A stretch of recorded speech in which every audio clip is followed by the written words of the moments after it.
do our CougarBoard question of the week before we officially shift out of football to men's basketball. If you're not familiar with CougarBoard, it's the largest online community of BYU fans with thousands of posts every day. This question comes from Seth J250, one of their insider subscribers. He asks, we had several signees to the football team last week, 4 to be exact.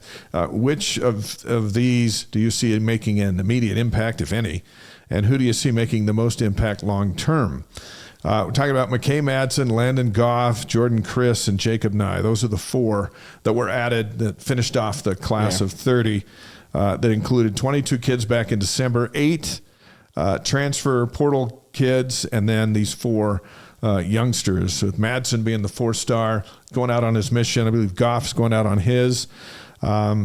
I don't know if we'll see anything immediately from this group, but if you go back below to January and talk about Keanu Tanavasa, Hunter Clegg, who's coming back to BYU after his mission, commit to Utah. BYU really wanted him a couple of years ago. They're really glad they got him now. Andrew Gentry, the transfer from Michigan on the offensive line.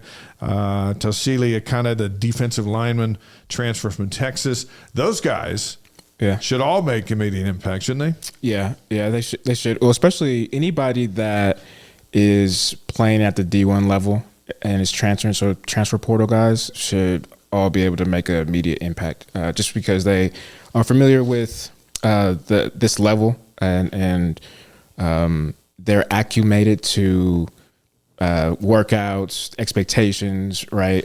Speed of the game, all those things. Freshmen coming in is really hard to get acclimated, not only because of speed of the game and you're playing with grown men and not little boys in high school anymore, but there's also other factors like first time away from mom and dad and you know, college, school and whatnot. But you know, I think our D line will like he'll have the biggest impact. And we talk about this defense and the purpose of the defense, and we talk about with Brian Keel having defensive linemen that are going to be, you know, block eaters, and you add that to a linebacking core that was absolutely phenomenal, and arguably what we said earlier in the show with Brian Keel, maybe the best trio in BYU history. Right. And so, yeah, I think that's where the biggest impact, you know, will be made. It's hard defensive wise because like what Brian said, as you start to think about it, like they were so dominant in most of the games and throughout the season. It's like, what can they really improve on? And what I also like too is that a lot of younger guys, they got some experience, whether through blowouts or through injuries, and a lot of times you didn't really see a huge drop off. So yeah, but I think that's where the biggest impact will be from a you know, further down the road. Like I watched McKay Madsen's highlight tape, and oh my gosh, like we talked earlier, and I said before the show, I said I'm praying and hoping that he plays running back, praying and hoping, because the stuff that this kid is able to do and how fast he is, he's 6'2", 235. Like,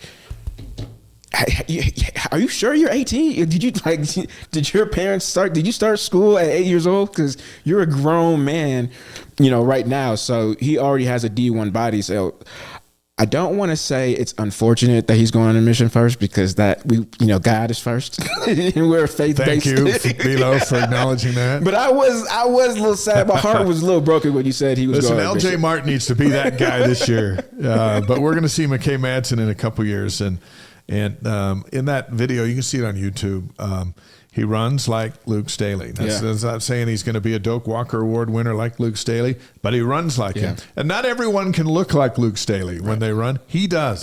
Yeah. And he had a great California year, played linebacker too, so he's a stud. He kind of wants to play both. And Kalani said the other day he wanted to play running back. But you know who else played both? Tyler Algier played both. Yeah.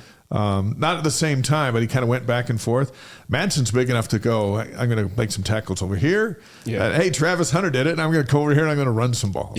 Yeah. So we'll see what happens. I think that's a huge one. I think anybody that has got their body to that size at such an early age, I mean, he's literally he has an NFL body like right now, and so anybody that has trained that way and got his body to that point at such a young age tells me that he takes his conditioning and training extremely serious. And any kid that does that has an opportunity to play both ways as long as they. He's got some gifts, certainly. Yeah.